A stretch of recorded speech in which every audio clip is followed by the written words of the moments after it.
DC 25 in Flint. This is Mid-Michigan Now. Support is growing for a ballot measure to raise more revenue for Michigan schools. Good evening, and thanks for joining us. I'm Mike Woolfolk. And I'm Stella Daskalakis. The state school board voted by a 5-2 margin to endorse the proposal, Invest in My Kids. The initiative would add a 5% surcharge on joint filers' income more than $1 million and single filers who earn $500,000. That money would then help fund public schools. Invest in My Kids has been collecting signatures. Mid-Michigan Now's Courtney Bennett is here with more. And Courtney, when could we actually see this on the ballot? The grassroots group hopes to have this on the 2026 ballot. If voters approve, it would go into effect in 2027. As you mentioned, the state school board is endorsing this initiative, but during their monthly meeting, some board members question if it's a good idea. California is seeing the effect of taxing the rich. I mean, they're leaving in droves. Despite some opposition, a majority of school board members supported the Invest in My Kids ballot measure. It would allow voters to decide if the wealthiest people living in Michigan should be taxed. I think that this is really a proposal that's rather elegant in terms of sort of dealing with the fiscal cliff that we have faced. And we know how the legislature deals with it by shifting these funds. The funds are from the budgets.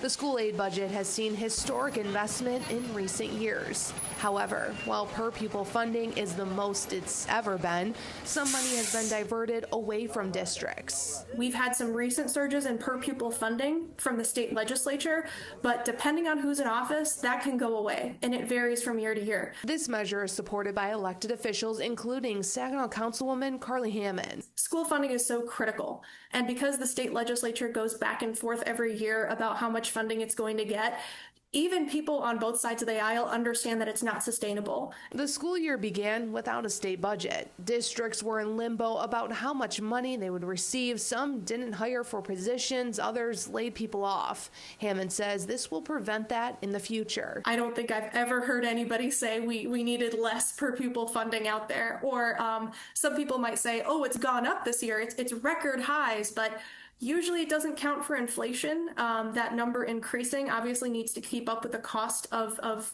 doing business, just like everything else. They estimate this would raise about $1 billion a year for schools. Right now they're collecting signatures and they need more than $500,000 by March. All signatures have to be validated. Then it would go to voters to decide if this tax would be applied to people making over a certain amount of money. For now, live in the studio, Courtney Bennett, Mid-Michigan Now. Developing tonight, Crime Stoppers hopes you can help police track down a wanted man. Take a look. This is 20-year-old Isaiah Timothy Maggot. He is wanted on first-degree homicide and gun charges and is believed to be armed and dangerous. If you see Maggot or know where he could be, call 1-800-422-JAIL. That's 1-800-422-5245. And remember, if your information leads to an arrest, you could get up to a $1,000 reward. Midland Police are looking for a man they say is wanted on several felonies. 41-year-old John David Thornton is wanted for assault, domestic violence, controlled substance, and missing a court appearance. Police believe he is homeless in the city. If you see Thornton or know where he is, call Midland Police. Their number 989-839-4713. We have a traffic alert in Bay County. All lanes of M84, known as Madison Avenue, are closed between McKinley Street and Center Avenue because of a crash. If you plan to go that way, it's recommended you find another route.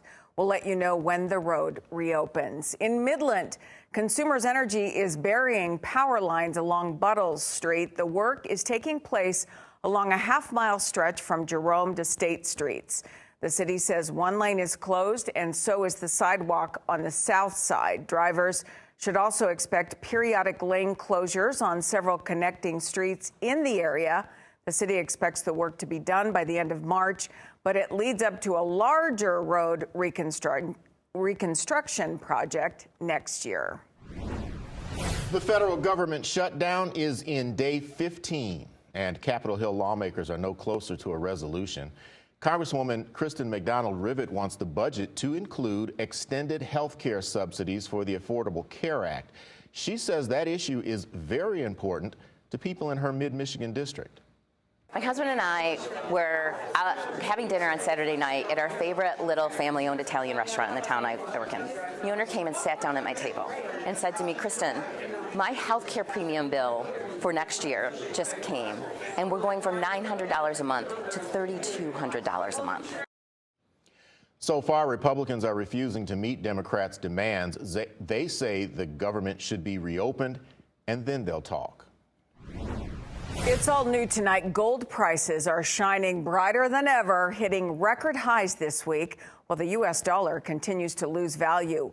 Gold is more than $4,200 an ounce for the first time ever, with silver climbing higher than $54. So what is driving the shift? Also, what does it mean for investors and everyday consumers?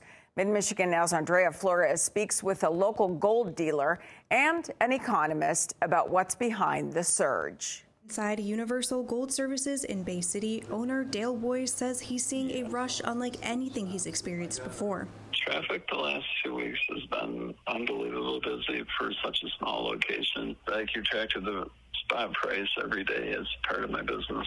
Those prices are sky high, topping $4,200 for gold and $54 for silver. Both are new all-time highs. 1980 silver was at $50 per ounce, and the circumstances are way different right now because of the dollar, which is falling in value.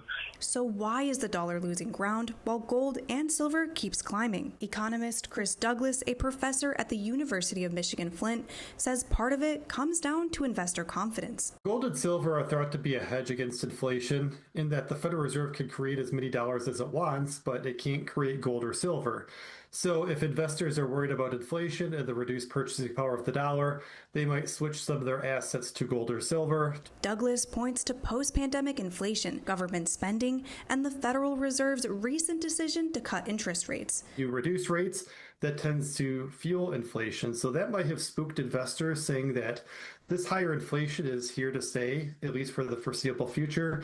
Back at Universal Gold Services, Boyce says he's never seen traffic like this, but not everyone is here to buy. I've been seeing a huge influx of people selling their gold jewelry. His advice to anyone thinking about cashing in on the record prices: I would remind customers to be careful who they go to and to check with a couple, 2 or 3 different sources for prices before they sell, because there are people out there that will take advantage of them. As for what happens next, Douglas says predicting gold prices is nearly impossible, but the factors driving them higher aren't likely to go away soon. I tend to think inflation will remain elevated in 2026, which suggests that gold will remain elevated in 2026. Douglas says the surge in gold is a reflection of people looking for stability when the economy feels uncertain. In the studio, Andrea Flores, Mid-Michigan Now. Well, if you've ever driven past Flint Southwestern Academy in recent years, you probably noticed the flagpole on campus did not have a flag flying. Well, that has changed. The school's junior ROTC cadets conducting a flag-raising ceremony this afternoon, and several teachers brought their classes outside to watch. Flint Community Schools Superintendent Kevin Jones says raising the flag is important for the students. It's just been a matter of trying to clean things up, make it right, remember those who come before us, those who fought for us, and our OTC program wanted to do this and wanted to honor those that have fallen. Jones says the next steps are to raise a Michigan flag and then a Flint Community Schools flag.